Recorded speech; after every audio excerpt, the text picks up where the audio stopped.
Hello and welcome to another episode of Brake Check. Today we have the 2021 Ford F-150 Lariat, which we've already reviewed, but this is the FX4, which makes it, in 2021, the most off-road capable truck Ford makes right now, or half-ton truck Ford makes right now.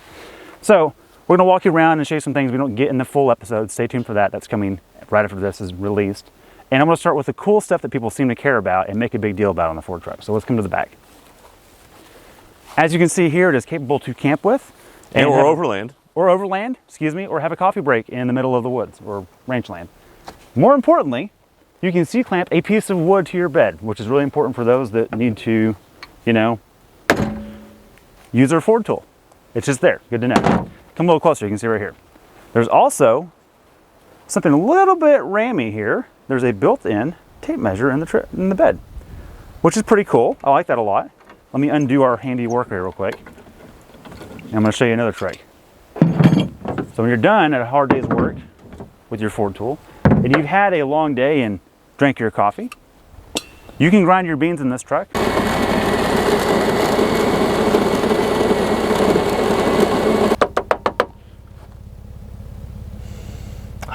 That's a hipster score right there. That's at least 1 point. But unfortunately, we can't brew them because we don't have the high power plug in the bed of the truck. But I'm tired. It's been a long day. We've been filming. So instead of me having to lift this very heavy tailgate, it'll just take care of it for me. That's pretty interesting. It does have a full bed step. It is very heavy, but it works. That's the good news. Coming around this way, we do have 18-inch wheels on the Sport package of the Lariat. You can only get these wheels, which look really cool, I think, on the Lariat Sport package. Unfortunately for the XLT and XLs, you can't get this wheel, but it looks really cool. I think it looks better than a 20 for an off-road package truck. It's great. Also, the Goodyear Wrangler Terrains have been really quiet on the road and really grippy in the dirt. Very happy with that.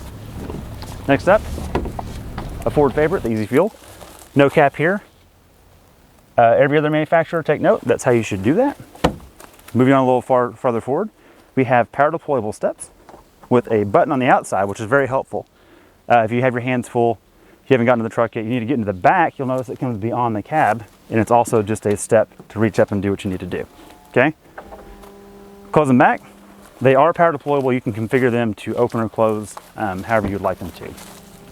Before I get any further, keypad. That's the important part, right? Thank you, Ford. Thank you, Ford. Let's take a look inside. Okay, once you get into the interior, we have an all-new layout. I like the patriotism on the side of this air vent. That's kind of cool. We also have the optional Bang & Olufsen stereo in here, which I think is okay. Not bad, but not great either. I wish I had a subwoofer back there. We do have the 12-inch optional screen and the digital cluster, which is pretty cool. We talk about that a lot in the full review, so stay tuned for that.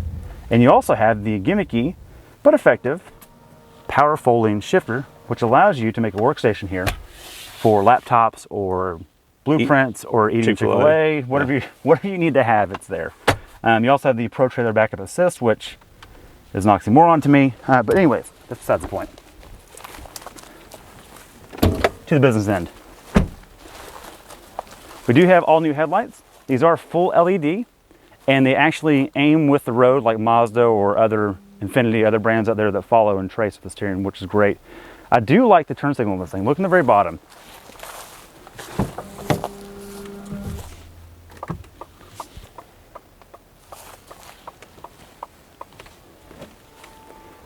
I feel like it's quite sharp. When this thing's following you and you're in another vehicle, it looks really good.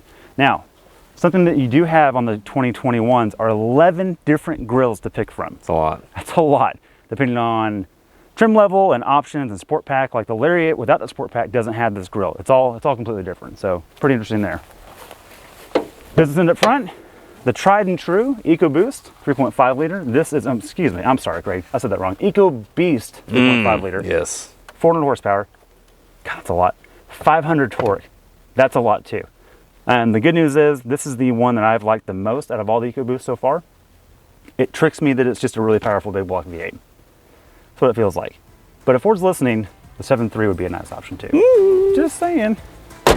The 5 liter Coyote is still an option. The 2.7 liter, which is punches above its weight, is still an option as well.